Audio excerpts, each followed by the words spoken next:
Ebana, ujambo na karibu sana mtazamaji Bongo Super Media. Sasa ni zaidi ya siku 6 mpaka 7. Askofu Gwajima hajulikani wapi alipo. Ni swali ambalo watu wengi wamekuwa wakijiuliza. Je, Askofu Gwajima yuko wapi?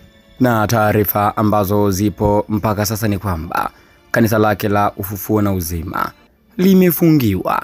Kwa maana yake hakuna shughuli yoyote ile ya kidini ambayo inaendelea katika kanisa la Askofu Gwajima.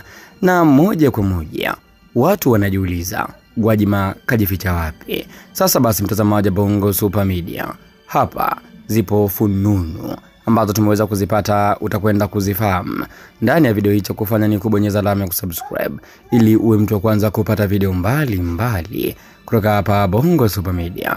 Na bila kupoteza muda, fununu ambazo zimetufikia ni kwamba Askofu Gwajima kumbe hakuwepo kanisani ile siku usiku, ambapo kuna video moja ambayo ilitrendi sana. Anasema kwamba askari wamezunguka kanisa lake. Ni kweli askari walizunguka, alivyodai kwamba yeye yupo ndani ya kanisa lile akiwa na wale maaskofu, lakini imegundulika kwamba wale walikuwa sio maaskofu na wala hakuwa pale katika kanisa lake. Gwajima alirekodi ile video akiwa sehemu nyingine kabisa, akashajichimbia. Kwa maana yake Gwajima hakuwepo kanisani ile siku. Sasa kuna swali moja wakawa watu wanajiuliza, Gwajima amechomokaje pale kanisani kama polisi walizunguka? Yeye alitokea wapi? Watu wakaweka question mark na wakajiuliza, inawezekanaje polisi wazunguke kanisa alafu Gwajima akatoroka? Wote wale maaskofu wake wakatoroka, hakuna hata mmoja aliyekamatwa. Watu wamefanya uchunguzi na kugundua kwamba Gwajima kumbe tayari alikuwa hayuko hata kanisani. Ile rekodi alikuwa na rekodi, alipata taarifa kuwa maaskari wapo kanisani, lakini yeye mwenyewe Gwajima hakuwepo pale kanisani. Kwa maana yake ni kama alitengeneza moja ya tukio ambalo watu waliamini kwamba Gwajima alikuwepo kanisani, lakini hakuwepo.